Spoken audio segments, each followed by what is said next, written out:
Welcome to The Explainer. Today, we're diving into something pretty fascinating, urban informatics. We're going to look at how this field is creating two powerful and really complementary new ways to plan and build the cities we all live in. So let's just jump right into the core of it, because this is the fundamental question, right? Modern cities, they're not like machines. You can't just build one from a fixed blueprint. They're much more like living, breathing organisms that grow and change in all these unexpected ways.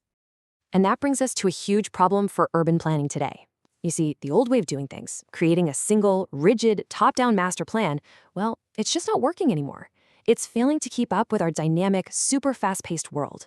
And the reason those old master plans are failing? It's because cities are what we call complex adaptive systems. Just think about it. Millions of people making their own individual decisions every single day.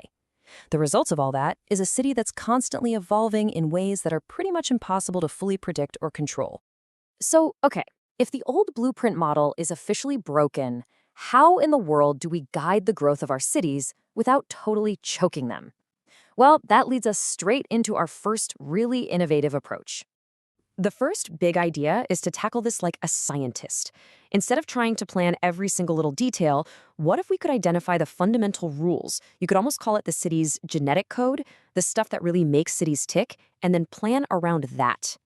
A really key idea here comes from a theory called space syntax. And what it suggests is that every city has this kind of DNA embedded right into its street network. This spatial code, as the urbanist Bill Hillier pointed out, naturally shapes how and where the city grows, all on its own. And this is a perfect example of one of those core rules. A well-connected street grid, just by its design, naturally attracts more people. All that movement then attracts shops and businesses, which in turn attract even more people. You get this powerful, self-reinforcing loop of urban life. And that feedback loop, that's just one example. What's so cool is that scientists are finding these universal rules everywhere.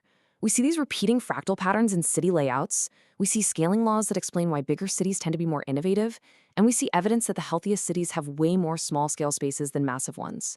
These rules give us some seriously powerful principles for smarter development. So the crucial takeaway from this first approach is this. Instead of a rigid master plan, the goal is to create a strong spatial skeleton. A well-connected framework that actually allows the city to grow, evolve, and adapt on its own. But hold on. A city is so much more than its physical structure, right? It's a community of people. People with their own local knowledge, their own needs, their own desires. And that brings us to the second, equally vital approach to building the future city. We're seeing a really fundamental shift here. We're moving away from planners just asking for a bit of feedback, which, let's be honest, was often just for show, and we're moving toward a new model where citizens are actively co-creating the city's future, using their own knowledge. Now, a major driver of this change is something called citizen science. This is where residents, the people who actually live there, become the eyes and ears of the city. They're out there actively collecting data and taking part in research that directly shapes their own communities. Think about it. By contributing local data on everything from air quality to traffic risks, communities can directly shape the evidence that's used to make critical decisions. It brings real, lived experience into what was once a process driven only by outside experts. And you know what's absolutely turbocharging this trend? Technology. We're talking about amazing new digital tools that let anyone visualize and even help design changes to their own public spaces right from their phones. This isn't just about giving feedback anymore. This is participation on a whole new, much more accessible level. So we have these two powerful ideas. One is a scientific approach based on universal rules. The other is a democratic one based on people power.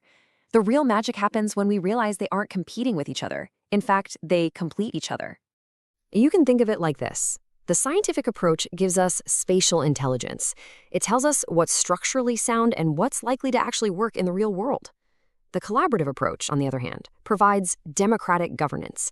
It makes sure the final result reflects what the community actually needs and values. And here's why that is so important. One without the other is totally incomplete. Science without democracy, that risks creating cities that are efficient but cold and inhuman.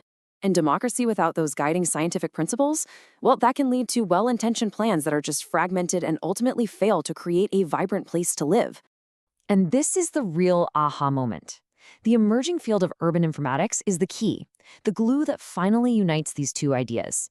It uses urban science, all kinds of sensing technologies, and serious computing power to merge hard data analysis with these new collaborative digital platforms. This creates a single, integrated system where both science and citizen knowledge can shape the city together.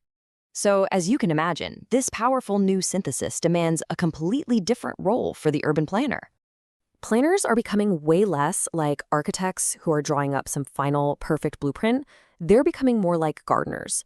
Their job now is to cultivate a healthy, evolving ecosystem by establishing good structural conditions and then facilitating the collective intelligence of the community. As the urban scientist Michael Batty puts it, the science is already here. This really leaves the whole profession at a critical fork in the road. Do they embrace this new dynamic future, or do they get left behind with the rigid ideas of the past? And the most important takeaway for all of us is to start asking this very question in our own communities. Are we using the power of science to create a strong foundation? And are we using the power of citizen collaboration to build a future that actually works for everyone?